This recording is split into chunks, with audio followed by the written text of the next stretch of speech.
Hello everyone, Brett Settles from Revizto here, and we're going to continue in our tutorial series for the Revizto 5 functionality. Today we're going to be covering search sets. Now, once again, like all the tutorials in this series, prior knowledge from the tutorials before would absolutely help here, in such as the Find Objects tutorial, the Properties, and the Object Tree tutorials, because we will be referencing those items in this session. The search set functionality is a part of the new Revizto 5 functionality. As we've been discussing, that functionality starts with the object tree and goes through this section of the user interface. As we move from left to right, the search set button is the fourth button from the start of the new tools, located right here. As I select on that, I will actually open up my search sets that are available in the project, and we'll talk about the interface that we're looking at here. First, we have the ability to create a folder. Now, folders are very important in search sets in Revizto because we do allow sharing of search sets across the cloud-based project. But the way that we do that is by sharing folders of search sets and not necessarily all the search sets. So in here, you'll notice that there are share symbols next to the folders that we are sharing, but not next to the individual search sets here, as those are kept local. If I want to create a new folder, I simply click on the button and we can name this test folder for the sake of this tutorial. You can see that folder has now populated as a subfolder under levels since I had that selected. If I want to move this out and into its own, I absolutely can, as all of this supports drag and drop.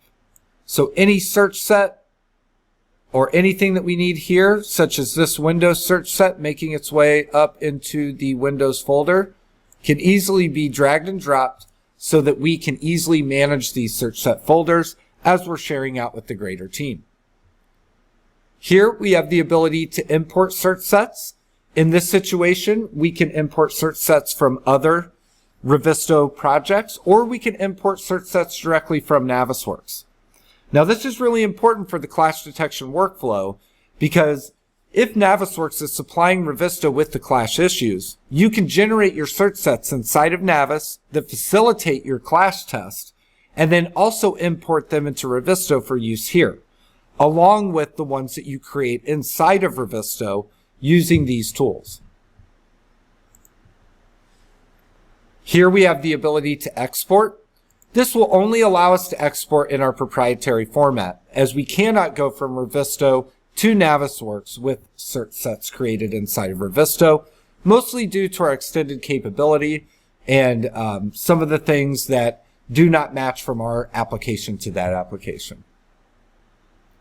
We also have the share icon. This is where I can go in, click on share, and see which folders are shared and which ones aren't. If you noticed, the test folder we created has not yet been shared. If I toggle this on, that means that that folder will be shared, and now everybody on the team is able to see that folder. This is a great way to get everybody on the same page with the same search sets, the same data, and be able to manage all of that from one spot without having to transfer files and keep track of revisions of different types of files and such. Everything is always up to date with the system. Here, we have the ability to search for any given search set. So if I'm looking for search sets related to the hydronic supply, I can search for that and it will reveal the folders that they are listed in, as well as where I can choose those. As you can see, I can click here, select that, right-click, choose any of my visibility options that we had talked about, such as the ability to find these objects. So I can open this and find objects and see how that search was created. I can find all of these items. I can rename the search set, export this search set, delete it, duplicate it, hide the objects inside of the search set, unhide those, or isolate those, as we can see here, as well as isolate those in transparency, so that we can see the surrounding context.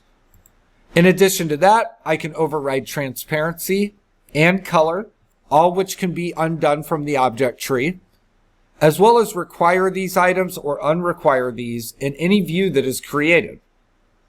So right-click functionality becomes big in Revizto 5 and really helps allow a lot of quicker, more intuitive control over some of the objects that we've introduced here. Now, as I clear my search, we're going to go back to the object tree here. And another thing that is very important about the way these search sets work is they do tie into what we're going to talk about in the next tutorial. And the next tutorial is really all about the selection inspector. So, for instance, I want to find all the equipment fans, and then I want to be able to see all of these in a list. I can easily bring that list up here, change the way that I want to see that data based on some of the information we talked about in the properties tutorial. So I can say equipment fan, and we are going to go with new duct, or let's just go ahead and say field duct, and it's going to give us all of these different information sets that we have here. If I go back up to default, we can see just the item name and the item type. Well, thank you very much for joining me on this tutorial around these search sets and the way that they are used inside of their own pane.